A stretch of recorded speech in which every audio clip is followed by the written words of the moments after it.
Tu es béni, Seigneur, Dieu de nos pères, digne d'être loué, glorifié et exalté à jamais. Béni est ton nom, saint et glorieux, digne d'être loué et exalté à jamais.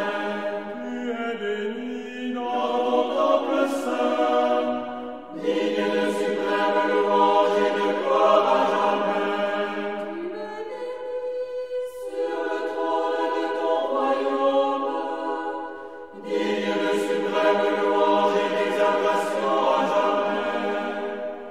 Tu es béni, toi dont le regard pénètre les abîmes, et qui es assis sur les chérubins, digne de louange et de gloire à jamais. Au nom du Père et du Fils et du Saint-Esprit. Amen. Je suis ravi d'être avec vous aujourd'hui pour célébrer ensemble cette fête de la Théophanie. C'est une grande fête de l'Église. Vous avez ici l'icône de ce que l'on appelle la Théophanie. On l'appelle la Théophanie parce que c'est la manifestation de Dieu. C'est ce que veut dire le terme théophanie. Et la manifestation en particulier de la divine Trinité. Vous pouvez apercevoir qu'il y a la main du Père, et on entend la voix du Père. Vous pouvez apercevoir qu'il y a la colombe, c'est la colombe de l'Esprit Saint, et bien sûr on voit le Christ qui est dans les eaux du Jourdain. Ces eaux, nous allons les bénir tout à l'heure après la divine liturgie. Et n'hésitez pas à en emporter chez vous, parce que ce sont les eaux dans lesquelles le Christ a été baptisé, le Fils de Dieu a été baptisé, et ce sont des eaux qui sont saintes, des eaux sanctifiées, des eaux qui contiennent la puissance et les énergies divines. Et on peut tout au long de l'année le consommer, en emporter un peu chez soi et les utiliser en toutes circonstances, dans les circonstances heureuses et dans les circonstances malheureuses. Si vous avez un jour un coup de blues, je dis ça comme le diraient les jeunes, mais on peut dire un découragement, ce qui arrive à tout le monde, buvez de cette eau au nom du Père, du Fils et du Saint-Esprit, et vous serez régénérés. C'est réellement expérimental. Vous avez entendu aussi tout à l'heure qu'il y avait une sainte qui s'appelle Sainte Macrine, qui était aïeule, grand-mère ou arrière-grand-mère de Saint Basile le Grand. Et Saint Basile le Grand avait coutume de dire, et puis je l'ai dit ce matin à un prêtre qui m'interrogeait, « Je ne suis pas seul. Il y a le Père, le Fils, le Saint-Esprit et le pauvre petit serviteur de Dieu Basile. Je ne suis jamais seul. » Et nous le voyons aussi aujourd'hui en regardant l'icône et en écoutant les textes, aucun de nous n'est jamais seul.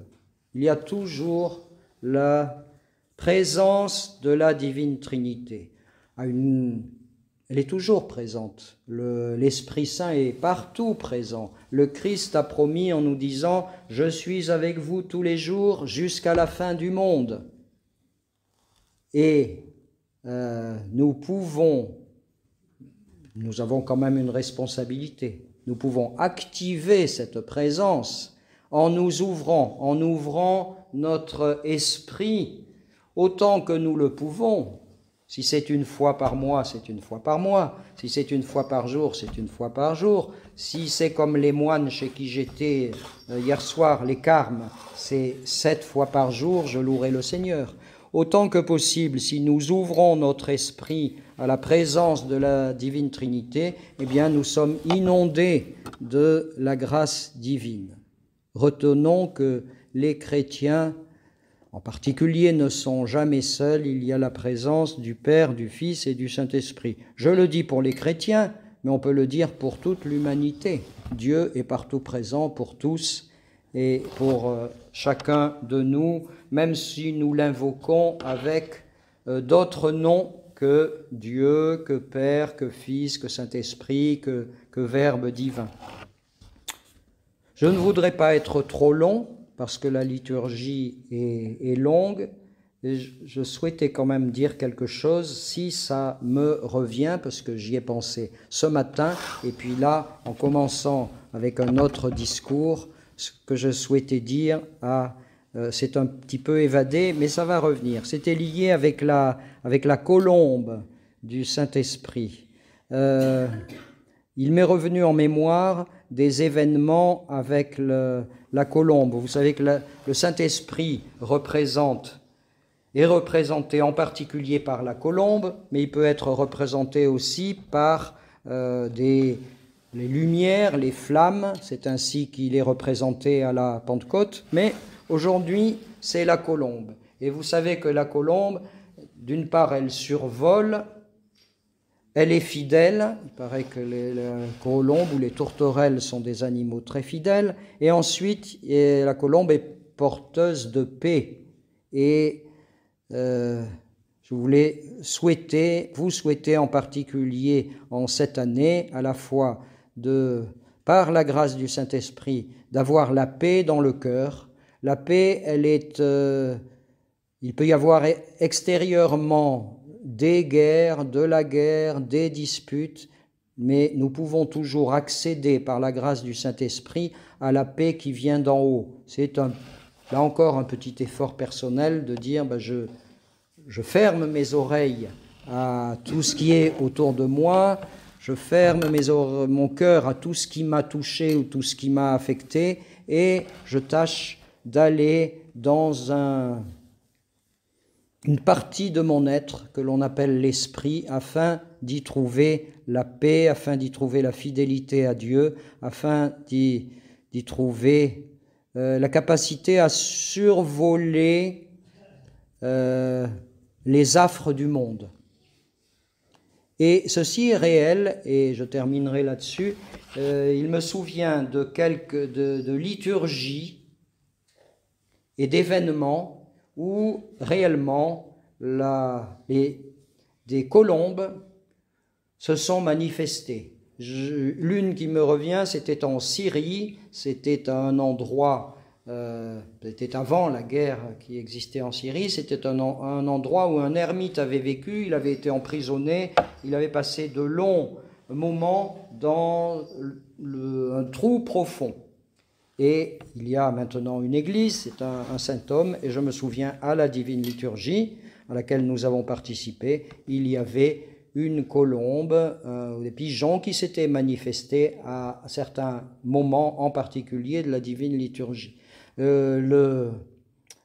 Dieu nous montre aussi par des signes sa présence. Et l'une, c'était plus récent, nous sommes allés en Macédoine récemment, et il y a eu une réconciliation, comme par hasard, la paix, une réconciliation entre l'église de Serbie et l'église de Macédoine. Et il y a eu une liturgie. Et au moment de la liturgie, deux colombes, et j'ai vu le petit film, je n'étais pas présent, mais 2 colombes, ou des tourterelles, ou des pigeons, sont venus à côté des 2 hiérarques qui avaient réconcilié leur église, le métropolite, le patriarche, je recherche son nom, Porphyre de Serbie, et puis l'archevêque métropolite de Macédoine, qui s'appelle Stéphane, et que nous les avons rencontrés tous les deux, nous les avons aperçus tous les deux à une cérémonie qui célébrait la première année de cette réconciliation. Voilà, la divine Trinité est réellement présente quand nous l'invoquons. À elle la gloire, l'honneur, la puissance au siècle des siècles. Amen.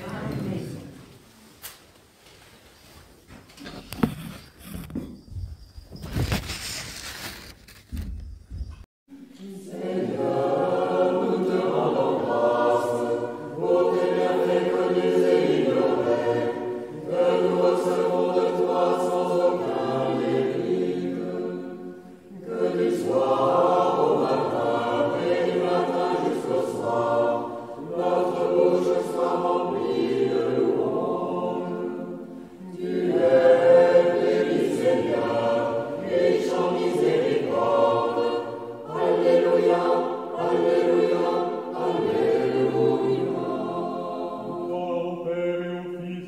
Saint-Esprit,